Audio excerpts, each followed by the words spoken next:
Entonces nosotros vamos a tomar la palabra de Dios en Primera de Reyes 18, de 30 al 39.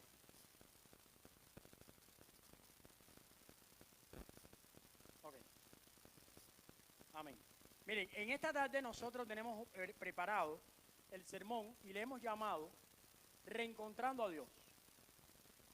Cuando yo estaba estudiando este pasaje, yo me preguntaba, ¿de qué trata esta historia? Es una historia antiquísima, una historia que trata de la vida de un rey.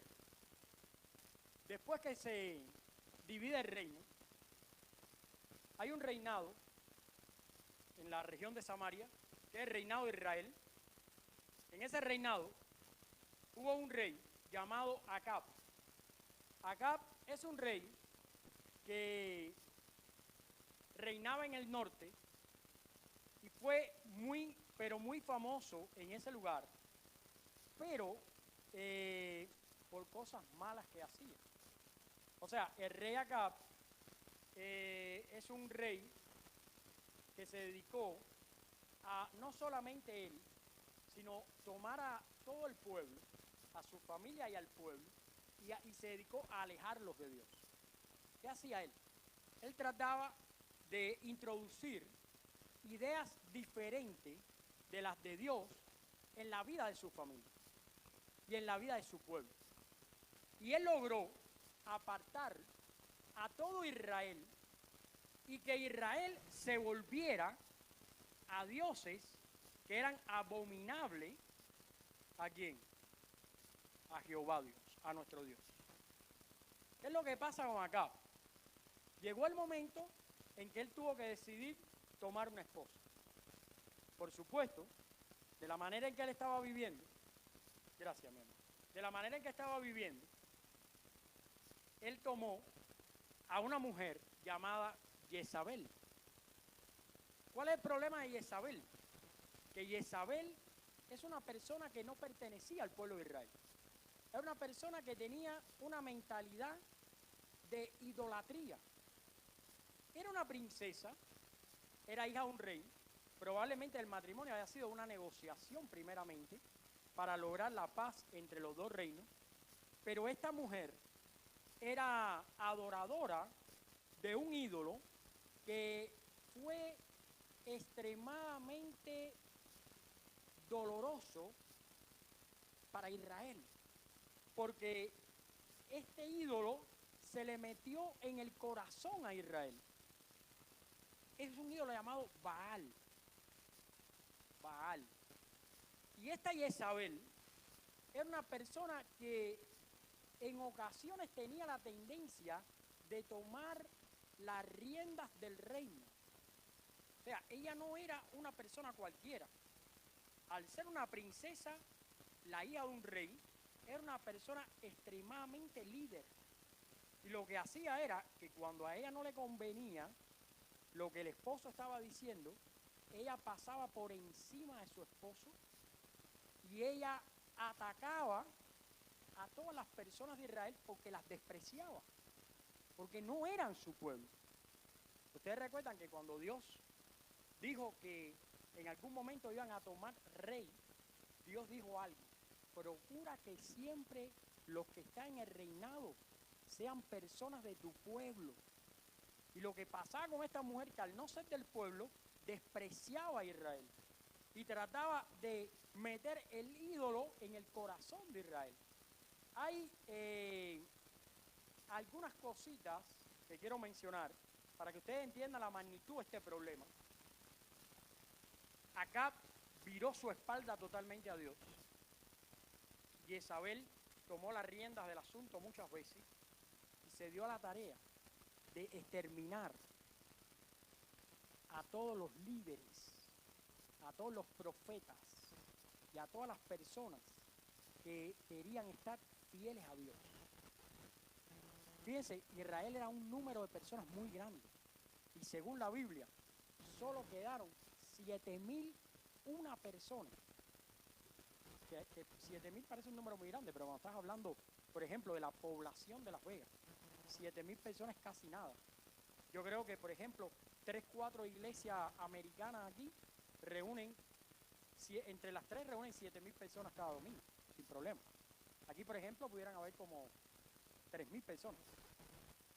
Bueno, esta persona fue tan dura, asesinó a tanta gente, fue tan terrible, porque su marido se lo permitió. Fue tan doloroso para Israel que en el tiempo de ella solo quedaron 7.001 personas, 7.001, que no habían contaminado su vida con el ídolo Baal. Esta una persona es Eliseo. ¿Ve? Y las 7.000, ni el mismo Eliseo sabía que existía, porque ella fue tan cruel y Acab fue tan horrible que ellos tuvieron que profesar una fe oculta, escondida. Ellos no podían profesar la fe abiertamente. ¿Por qué razón? Porque podían perder la vida. Y en medio de este caos, en medio de esta cosa terrible, en medio de esta persona horrible, Dios comisiona a un hombre. Pero comisiona a un hombre y le da un encargo muy especial. El encargo de reconstruir. Pero no reconstruir murallas como Nehemías, ni reconstruir puentes, ni ciudades. Reconstruir corazones y vidas. ¿Y sabes qué pasó? Bueno, este hombre tuvo que enfrentar a Acab y a Jezabel. La enseñanza en esta tarde que quiero compartir con ustedes es esta. Todos necesitamos que Dios reconstruya nuestras vidas. Si usted está aquí en esta tarde, usted tiene que saber que usted vino aquí a reconstruir su vida. Porque cualquier cosa que digamos de la palabra de Dios, a usted le tiene que servir para reconstruir su vida. Las enseñanzas de la Biblia son para reconstruir nuestra vida. Ahora, el problema es que nosotros no tenemos la capacidad ni la espiritualidad para reconstruir propiamente nuestras vidas. Nosotros necesitamos a alguien que nos reconstruya. Y por eso estamos acá. Y al quien necesitamos es a Cristo, a Dios. Él reconstruye nuestras vidas. Ahora, quiero compartir con ustedes 3 elementos importantes en esta historia que hablan de reconstrucción. 3 elementos que podemos aplicar en nuestra vida para que sean reconstruidas, para que sean edificadas nuestras vidas. La primera, la inestabilidad espiritual, ¿qué cosa? Nos aleja de Dios. Mira, cuando este hombre profeta quiso reconstruir el corazón de Israel, ¿saben lo primero que se fijó? En la inestabilidad espiritual. Tú sabes que hoy en día la gente no piensa de esa manera cuando va a reconstruir su vida. Te voy a decir, hay una gran diferencia entre la antigüedad y la actualidad. Por ejemplo, ¿cuáles son los criterios hoy para tener un presidente? Uno de los criterios más fuertes es que reconstruya la economía. Si tú quieres tener un presidente que todo el mundo está contento con él, es el presidente que reconstruye la economía. Porque a la gente lo que le importa, ¿qué cosa es? La economía. Porque no podemos vivir para pagar, necesitamos ganar para poder disfrutar la vida, ¿sí o no? Entonces, si un presidente reconstruye la economía, nos conviene. Oh, tiene este defecto, tiene el otro, tiene acá, pero reconstruye la economía, está bien. Pero sabes que en el tiempo anterior, cuando se iba a elegir un rey, lo que Dios miraba no era la capacidad de progreso de las personas, sino era la espiritualidad de ellos. Por eso cuando tú vas al libro de los reyes, tú nunca te encuentras que dice, y Salomón fue un buen rey porque él le regaló dinero a todo el mundo. No, siempre dice, Acab fue malo porque se entregó a la idolatría. Salomón fracasó porque se entregó a la idolatría. Josías fue buen rey porque se acercó a Dios y reformó a los israelitas. O sea, que la condición espiritual que el rey compartía con el pueblo es lo que verdaderamente interesaba. Hoy en día, cuando hablamos de reconstrucción en una vida, cuando hacemos planes para reconstruir nuestra vida, en lo primero que pensamos es de cuántas maneras yo puedo reconstruir mi vida que yo esté más cómodo. Cuando realmente nosotros necesitamos prestar atención a nuestra condición espiritual. Porque la condición espiritual es lo primero que necesitamos reconstruir en nuestra vida. Y fíjate que cuando él miró al pueblo, él no dijo, el pueblo está bien porque todo el mundo tiene tarjetas de comida, o todo el mundo tiene Medicaid libre, o todo el mundo, no, él dijo, el pueblo está mal porque es inestable espiritualmente. Así que si vas a reconstruir tu vida y vas a reconstruir tu familia, yo te recomiendo que sin descuidar la parte económica, trabajes en la espiritual, porque es muy necesario. Vamos a ir a la Biblia y vamos a verlo en términos bíblicos. Dice el versículo, en el capítulo 18, versículos 20 y 21. Dice, entonces Acab convocó a todos los hijos de Israel y reunió a los profetas, ¿dónde? En el monte Carmelo. Y acercándose Elías a todo el pueblo, dijo estas palabras: ¿hasta cuándo claudicaréis vosotros entre dos pensamientos? Si Jehová es Dios, síganle. Y si Baal, vayan entonces con él. ¿Y sabe lo que hizo el pueblo? ¿Qué hizo el pueblo? Guardó silencio. ¿Sabes qué señal? Que eso es una señal de culpabilidad. ¿Sabes lo único que tú tienes que hacer para apoyar algo mal hecho? Silencio. Silencio. ¿Sabes cuántas personas han sido violadas?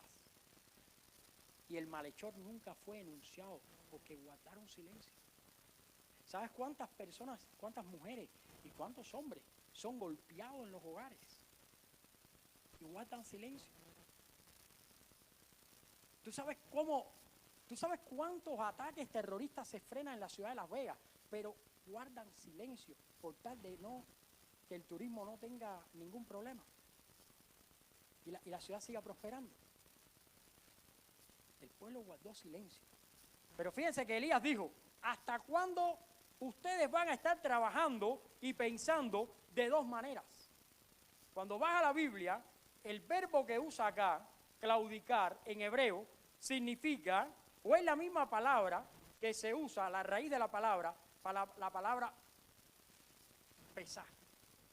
Pues la palabra en hebreo es pasar, pero la raíz es pesar. Y eso no comunica mucho en español, pero esa es la palabra para hablar de la Pascua. ¿Y saben lo que era la Pascua? La Pascua era el momento en que el ángel vengador de Dios saltaba por la marca de sangre.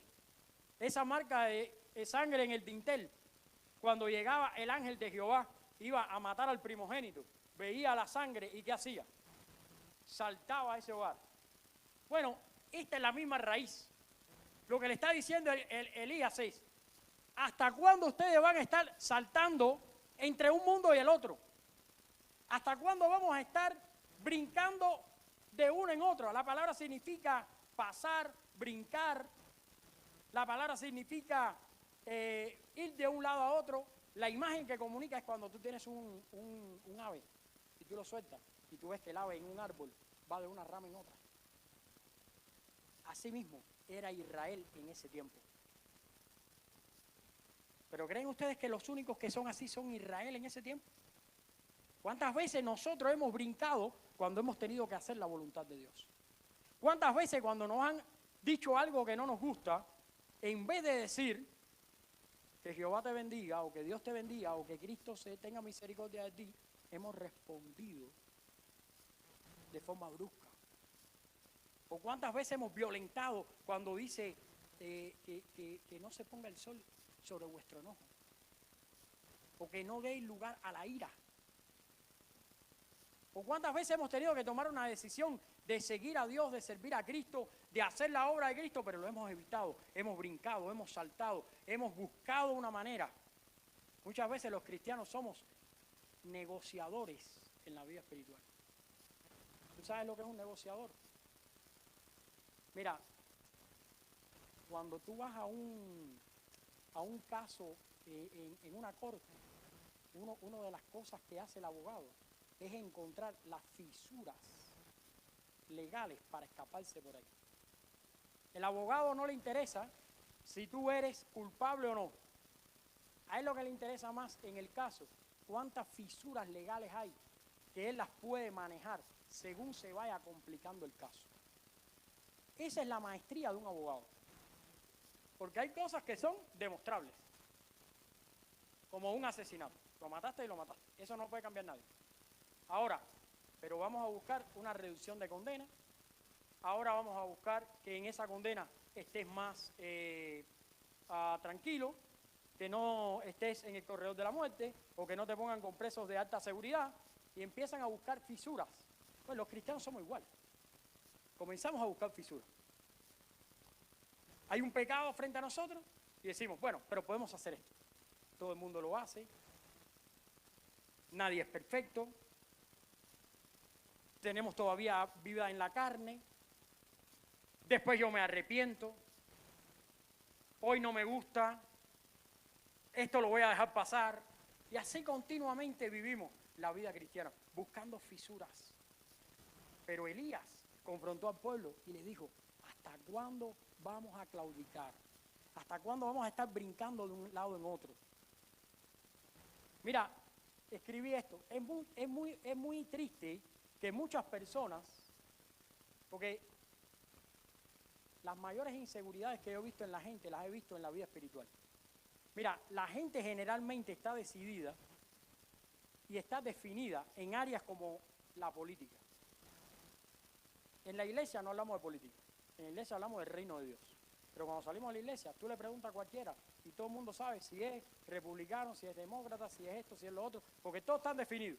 Lo único que no están definidos es el servir a Cristo. Todo el mundo está definido en la sexualidad. Tú le preguntas, oye, ¿tú eres hombre o no eres hombre? Sí, soy hombre. ¿Tú eres mujer o no eres mujer? Algunos que están confusos, que si no se suele... Pero generalmente la gente está definida. ¿Sabe lo que es? Aún el que no sabe lo que es, está definido en eso. No sabe lo que es. La gente está definida en el deporte. Trata de ponerle, por ejemplo, a Jacob una camiseta de Barça para que tú veas. Te va a buscar un problema. Porque estamos definidos. Pues yo soy de Barça, él es de Real Madrid. Yo, por ejemplo, cuando ellos ganaron la liga, tuve que aguantar que Juan viene con la bandera del Barça para acá. Y digo, no, este ya se puso malo aquí. ¿No? Todos estamos definidos. Háblale a Josué Vázquez y tú vas a ver que es de ahí de LeBron James. ¿Cómo se llama en los Lakers? Todos están definidos en eso. Pero ¿sabes qué? Muchos estamos indecisos en la vida espiritual. Nadie sabe cómo servir a Dios. Nadie sabe cómo hacer la obra del Señor. Nadie sabe cómo dar testimonio. Nadie sabe cómo resistir al diablo y librar de vosotros. Nadie sabe eso. Todo el mundo sabe lo de más, pero esto no lo sabemos. ¿Hasta cuándo claudicaréis entre unos y otros pensamientos? Mira, esto es un mensaje antiquísimo. Esto no lo predico yo por primera vez. Esto es un mensaje bíblico. O sea, esto es una porción bíblica. Hay miles de pastores que han predicado sobre esto. Un hombre que vivió 58 años. 58 años fue lo que vivió. Hoy es llamado el príncipe de los predicadores. Se llama Carlos igual que nosotros. Y yo me llamo Carlos, tú también. Y Carlos por allá también. Se llama Carlos, pero Spurgeon. Mira, él una vez le predicó a su iglesia este pasaje. Y mira lo que él le dijo. ¿Hasta cuándo? Dijo así. ¿Cuántos más sermones quieren? ¿Cuántos más domingos vamos a desperdiciar? ¿Cuántas advertencias, cuántas enfermedades, cuántos esfuerzos en campaña para advertir de que no vayas al infierno? ¿Cuántas tumbas deben ser abiertas por tu familia antes de que quedes impresionado?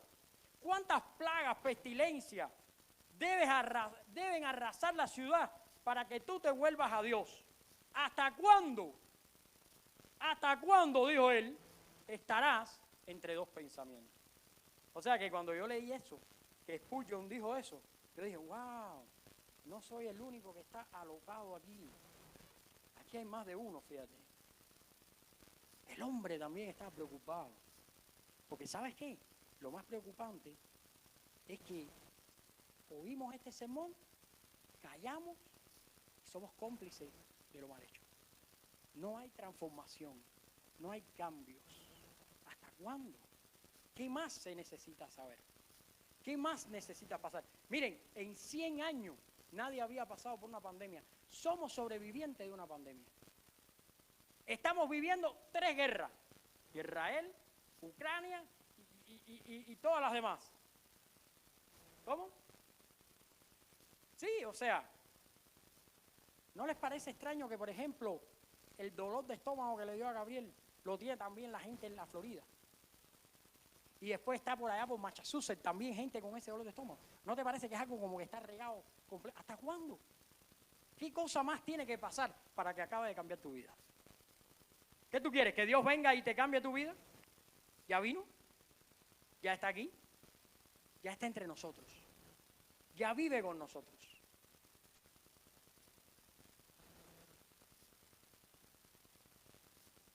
La inestabilidad espiritual nos va a alejar de Dios. El año pasado yo les decía, mírense bien las caras, que el próximo año no nos vamos a ver los mismos. Y se lo vuelvo a repetir, mirémonos bien. A mitad de año vamos a hacer más o menos, pero no vamos a hacer los mismos. ¿Por qué? Porque todos aquellos que no logren agarrarse de Cristo, nos alejaremos de Dios. Segunda cosa que aprendí en este pasaje que me llamó la atención. Segunda cosa. Elías arregla el altar para invocar a Dios y poder ver su manifestación. Vamos a ir al versículo 30. Miren lo que pasó ahí. Dice, bueno, les quiero dar el contexto. El contexto es que Elías le da la oportunidad a los profetas de Baal y le dice, ustedes construyan un altar y pídanle a Baal que se manifieste, porque aquí está todo Israel y si Baal se manifiesta nos vamos a ir con Baal. Vaya, yo voy a esperar. Elías tenía un gran sentido del humor. En un punto le dijo a ellos, yo creo que Baal se fue de vacaciones. Yo creo que Baal está durmiendo y por eso no responde. Sigan gritando. La euforia era tan grande que hasta se cortaban con cuchillos. Hasta se cortaban con cuchillos. Pero después, a la altura del versículo 30, fíjense lo que hace este hombre.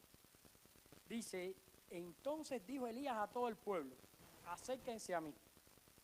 Todo el pueblo se acercó y él arregló el altar de Jehová que estaba como. Ok. Fíjense, qué interesante. Si usted lee esta descripción, ¿qué hizo él?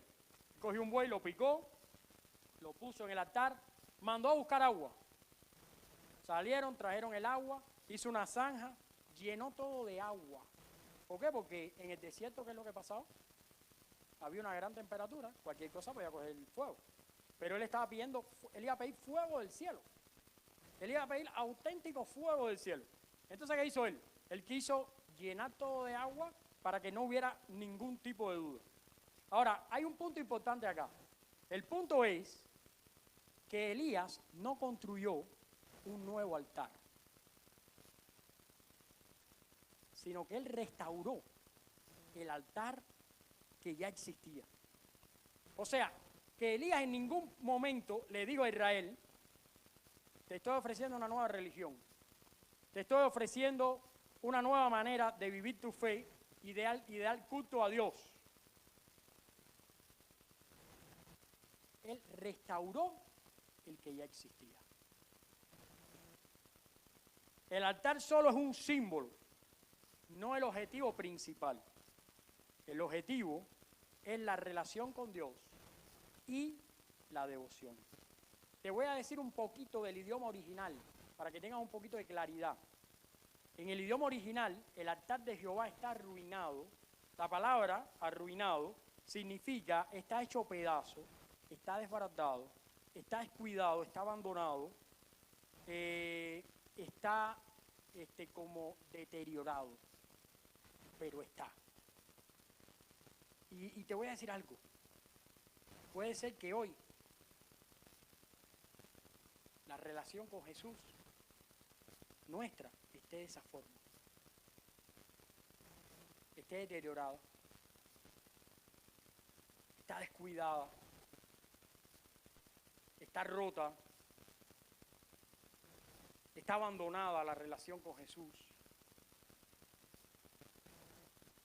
Bueno, mi recomendación bíblica, la que yo encontré para mí, es restaurar mi vida. Porque mira, la verdad es que ya nosotros sabemos más de lo que estamos usando. Ya hemos hablado del Evangelio, ya hemos predicado el Evangelio, ya hemos profundizado en el Evangelio. Ahora necesitamos aplicar esas cosas. Ahora, la verdad es que tú no puedes restaurar tu propio altar. Tú necesitas a Dios que restaure el altar de tu vida.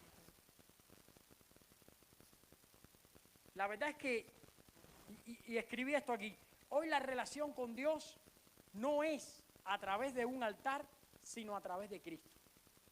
Podemos ver a Cristo en este pasaje de la Escritura y su Evangelio en el mensaje de reconciliación por medio de un sacrificio aceptado y consumado totalmente.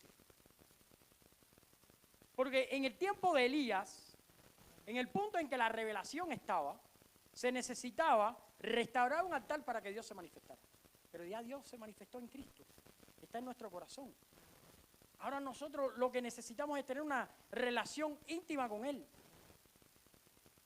Ahora nosotros podemos ver a Cristo en su palabra. Y de esa manera Él restaura nuestra vida. Y Cristo nos ha incluso invitado a hacer el sacrificio vivo.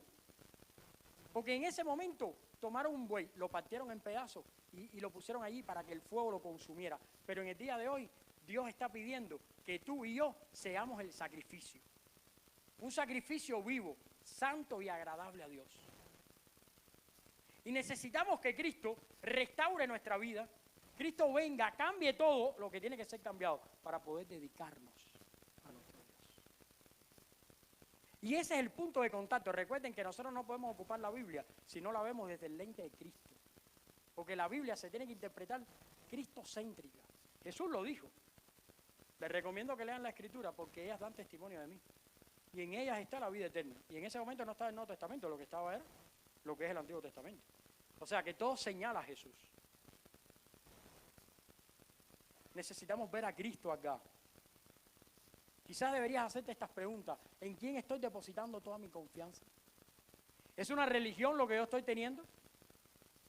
¿Estoy confiando más en los hombres que en Dios? ¿Estoy confiando más en mi familia que en Dios? ¿Estoy confiando más en mi ahorro que en Dios? Te voy a decir algo, como te lo dije al principio. La restauración implica la vida espiritual. Y si no hay una construcción espiritual en nuestra vida, todo lo demás, familia, amistades, economía, todo lo demás se va a ir así. Uf. ¿Por qué? Porque mientras más dinero tienes, más amigos tienes que quieren gastar tu dinero. Mientras más familias tienes, más problemas tienes. Te lo digo por mí mismo, ¿no? No me refiero a nadie, porque yo, cuando éramos Mayidita y yo, teníamos como 10 o 12 problemas en la semana.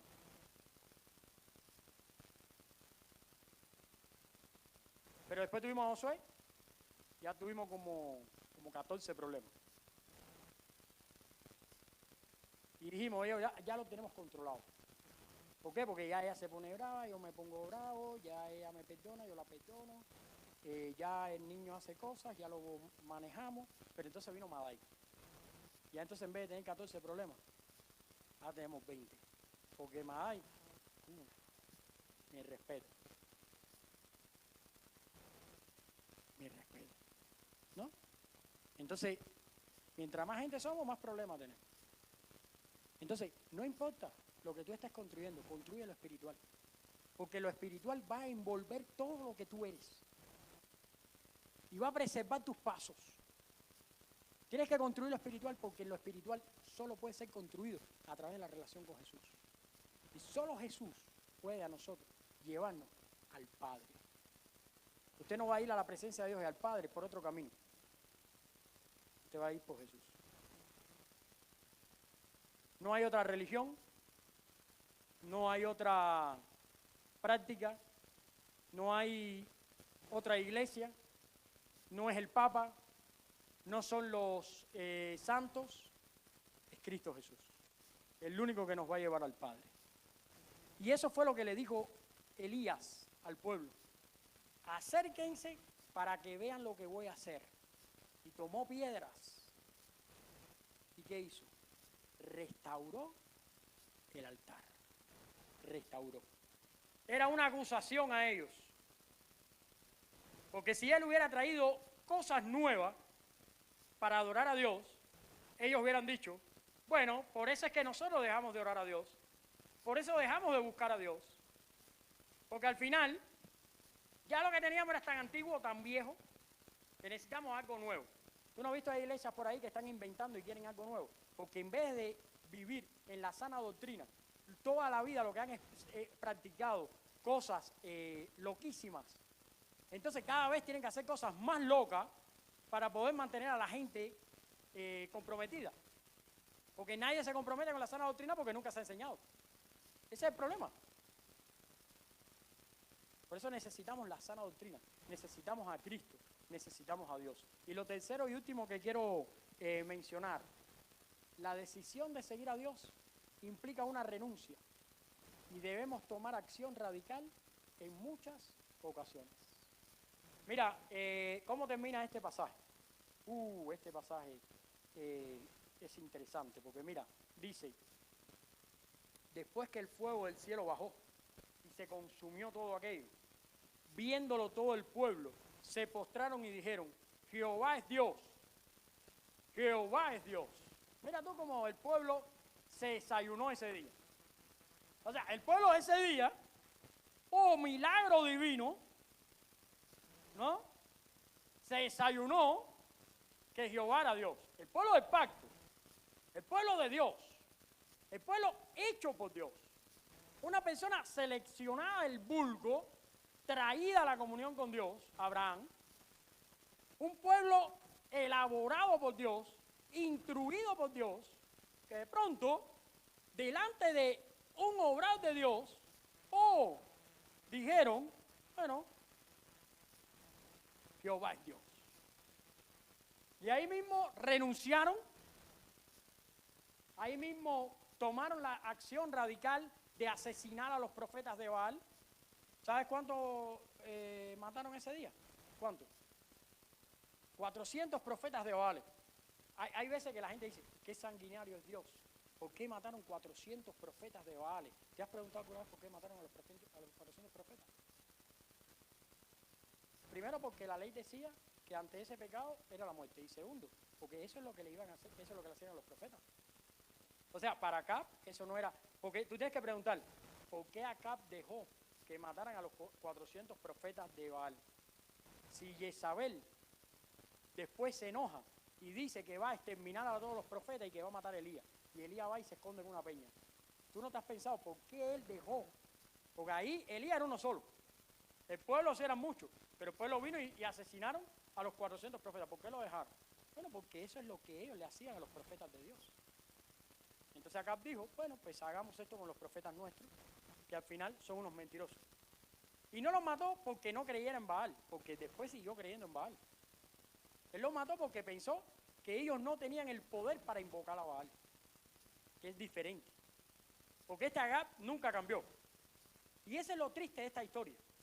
Lo triste de esta historia es que el pueblo dijo, Jehová es Dios, pero después siguió haciendo lo mismo que estaba haciendo, adorando a Baal.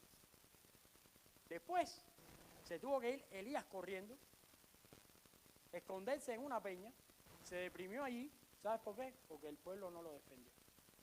Porque si el pueblo se hubiera parado y hubiera dicho a Acab, hey Acab, No, este es el profeta de Dios. Y este es el Dios que nosotros queremos adorar. Así que mira, tranquilito. Como decimos nosotros cubanos, bajando a tu casa. Tunturuntu, decimos, tunturuntu. Así. Decimos, hey, tunturuntu para tu casa, tranquilo. Pero no, el pueblo claudicaba. Un día estaba con Elías, porque Dios se manifestó y dijo, Jehová es Dios. Al otro día estaba con Acab, porque Acab manejaba ¿qué? El dinero y la comida.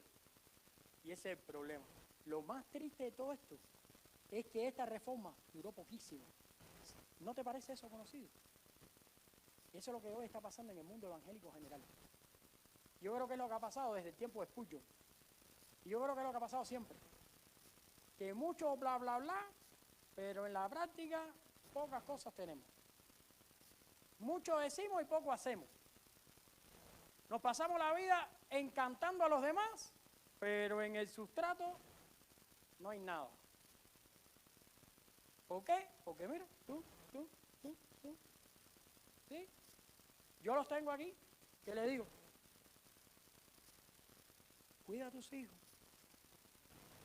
Y me dicen, no, si yo los estoy cuidando. Cuida a tu esposo. No, si yo lo estoy cuidando. Cuida a tu esposa. Ven a la iglesia. Busquemos de Dios. Lo mismo. O sea, esta historia tiene más de 1000 años. Esto es lo triste de esto. Esto es una historia que tiene más de 1000 años. Hay más, es decir, hay miles de pastores que hemos hablado de esto. En miles de iglesias se ha predicado eso. Muchas veces hemos dicho, Jehová es Dios, Jesús es Dios. Ahora sí vamos a buscar a Dios. Y seguimos. Y seguimos de la misma manera. Pero te pregunto. Bueno, porque estas preguntas me las hice a mí mismo. No es que ahora yo estoy aquí en una posición que esto no tiene nada que ver conmigo. Es que esto tiene que ver conmigo. Es que esto me pasa a mí, por eso yo lo estoy predicando. Este es mi devocional. Ustedes no van a pensar que yo tengo aquí un mensaje que es nada más para ustedes y que yo estoy aquí coronado de santidad. No, esto es también yo también estoy en esto. Yo también estoy en esto. Y me pregunto, ¿cómo es nuestra adoración a Dios cuando asistimos a la iglesia? ¿Alguien se acuerda del segundo canto que hoy cantamos? ¿Cómo se llama? ¿Y el tercero? Gloria a Dios, el tercero. ¿Tú estabas aquí? Anhelo conocerte más. ¿Por qué hago ese experimento? Porque yo quiero que cuando estemos acá, estemos acá. Estemos acá, porque al final del día, acá estamos. Y si venimos, tenemos que procurar estar en relación con Dios. Me pregunto esto, ¿hay algo que esté arruinando mi vida espiritual y que necesita ser reparado?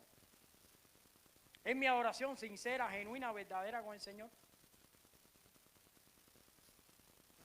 Me escribí esto. A lo mejor te sirve a ti. Me escribí esto. Puede ser que te sirva. Te invito entonces que la próxima vez que asistas a la iglesia, vengas con un corazón sincero, arrepentido, dispuesto a reconocer su fidelidad, amor y perdón de Dios y a estar en Jesús. Me escribí eso para que no se me olvidara y lo marqué.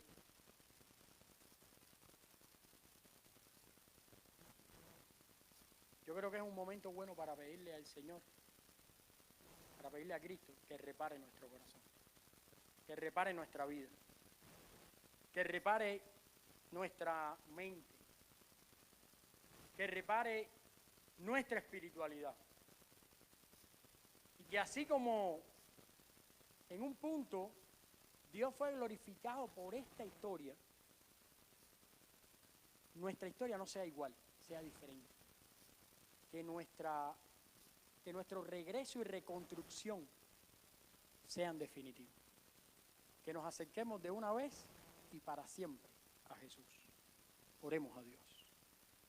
Padre, gracias te damos en esta tarde porque tú eres bueno y porque para siempre es tu misericordia. Señor, esta historia nos deja profundamente conmovidos, porque una y otra vez la hemos leído. Una y otra vez nos hemos sentido orgullosos por ese poder que derramaste en ese momento cuando Elías te rogó que te manifestaras. Una y otra vez hemos dicho, tú eres Dios. Pero una y otra vez también nos hemos alejado de ti, Señor. Hemos claudicado entre dos pensamientos, hemos caminado en otras direcciones y nuestras reformas espirituales no han sido verdaderas, no han sido profundas, no han sido comprometedoras. Te ruego que en esta tarde nuestro corazón sea reparado, nuestra relación sea restablecida y que nuestra vida, Dios, se llene de tu palabra y de tus pensamientos. Ayúdanos a pensar como tú, a sentir como tú, a vivir para ti. En el nombre de Jesús, amén. El Señor les bendiga, hermanos.